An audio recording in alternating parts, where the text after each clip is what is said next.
All right, let's get straight into it. If you're an entrepreneur in South Africa right now and you're thinking about 2026, then you know the real prize isn't just starting a business, it's getting your product into the big leagues. We're talking ShopRite, Vodacom, Anglo American. In this explainer, we are going to crack the code on how you do exactly that. Let's go. Look, let's be real. Grants are awesome. They can give you that first little push. But this session, this is not about getting seed money. It's about building a legacy. It's about landing those massive, long-term corporate contracts that build sustainable, powerful businesses. We're shifting our mindset from asking for a handout to proving we can deliver at scale. So, let's talk about the big one, that trap that so many of us fall into. You know the one I'm talking about, the no contract, no funding loop. The bank says, show me a contract, but the corporate says, show me you have the equipment. It's beyond frustrating. Well, today, we're not just talking about it, we are going to break that loop for good. I'm going to show you the bridge. So what is it? What do these corporate giants actually want from you? I'll tell you right now. For 2026, it is so much more than just a good product or a cheap price. They are laser-focused on one single thing, your readiness. And that readiness, well, it's defined by 5 very specific, absolutely non-negotiable pillars that we're about to break down. And here they are, the big 5. Think of these as your entry pass to the main event. First, you've got your SMMESA certification. That's basically your official business passport. Then, quality standards like SABS or ISO, proving you're not a one-hit wonder. Third is digital interoperability. Can your tech talk to their tech? Super important. Fourth, your ESG scorecard, showing you're a good corporate citizen.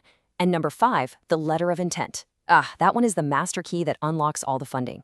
Okay, I'm going to be really direct here. In the world of corporate supply chains, especially looking ahead to 2026, if you are not visible online, you simply do not exist. Period. So your first move before anything else is to build a rock-solid digital footprint. And there are 2 essential portals where every single South African entrepreneur needs to be. No excuses. And what's really cool is how these 2 platforms work together. Think of it like a 1-2 punch. You've got the Yes portal, which is your bridge. It connects you to those big corporate opportunities and, really importantly, to something called order funding. Then you've got SMMESA. That's your official business ID card. It's the database that procurement managers are searching every single day to find and check out new suppliers. You need to be on both.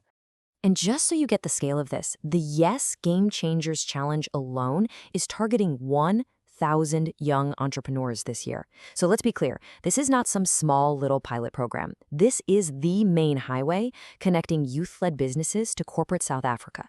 The opportunity here is absolutely massive. Right, so your digital house is in order. But how do you actually get that procurement officer's attention? These people are swamped. They spend maybe 30 seconds on your application. You have to give them exactly what they need in a format they can understand in a flash. We call these the golden ticket documents. First things first, forget that 20-page company profile you spent weeks on. In 2026, it's all about the one-page capability statement. And this isn't just a brochure. It's a tactical tool. It's a high-impact summary that tells the buyer everything they need to know, what you do, why you're different, and most importantly, that all your compliance is in order. So what does a perfect one look like? Well, just like this. You lead with your core competencies. Boom, here's what we're great at. Then your differentiators. Here's our secret sauce for 2026. Next, and this is huge, your compliance status, laid out nice and clear. You follow up with your ESG scorecard, showing you care, and you finish strong with past performance, proof that you can actually do the job. All on one page. Beautiful. And now for the document that really changes the game. I'm talking about the letter of intent, or the LOI. This right here is the single most powerful piece of paper you can get your hands on. It is the golden ticket that unlocks funding from places like SEDFA, and finally breaks that no contract, no funding cycle. Okay, so this next part is absolutely crucial. You have to understand the difference between an LOI and an SLA. An SLA, a service level agreement, that's a legally binding contract you sign after you have the money and the machines. But an LOI, it's non-binding. All it says is, hey funder, we fully intend to buy from this entrepreneur if you give them the money for the gear. It's not a promise, it's a signal of intent. And that signal is exactly what a funder needs to see. So, once you have that powerful LOI in your hands, you're ready. You can approach the funders, but you can't just walk in there with any old presentation. Your pitch deck has to be a surgical tool designed for one purpose, to prove you can handle the massive volumes that a corporate contract demands. Let's walk through the blueprint. This right here is the 10-slide story that works, time and time again. You start with who you are, the problem you're solving, and your killer solution. Then, bam, slide 4, you hit them with your traction and that incredible letter of intent. And from there, you just build the rest of your case. It's a narrative that flows perfectly and answers every question before they even ask it. Now, listen up. Pay very close attention to slide number 5, your corporate ready checklist. Don't just tell them you're compliant. Show them. A simple, clean grid with a big check mark next to your CSD registration, your SARS tax PIN, and your ESG policy. It tells a funder everything they need to know in about 2 seconds. You're serious, you're vetted, and you are a low-risk investment. And when you get to the big one, the ask, you have got to speak their language. The SEDFA Asset Assist program, for example, has a very clear rule. It's the 80-20 rule. 80% of the money they give you has to be for hard assets, machinery, equipment, and only 20% can be for working capital like stock. Your financials must show that 80-20 split. If it doesn't, you're out before you even start.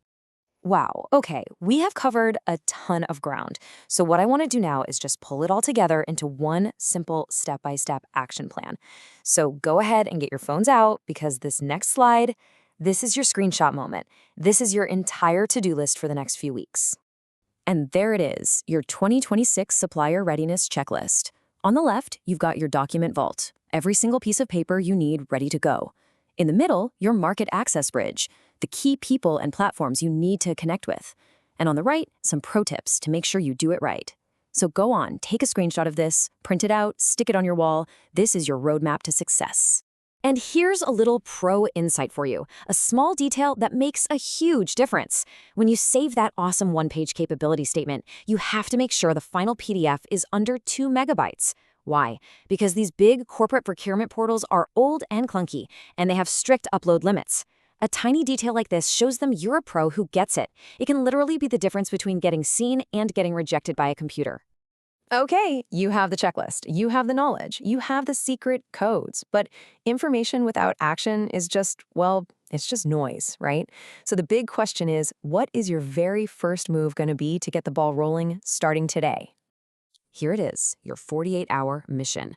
I want you to go onto LinkedIn and find 5, just 5, enterprise and supplier development managers. Notice I didn't say procurement. You want the ESD manager. These are the people whose entire job is to find new, exciting, youth-led businesses and bring them into the supply chain. They are the gatekeepers you need to know. Because once you get that letter of intent and that funding hits your bank account, that's when the real work starts. So in our next explainer, we're going to go deep on operations and scaling, how to manage production, quality control, and logistics so you can deliver on that first massive contract without a single hiccup. I'll see you then.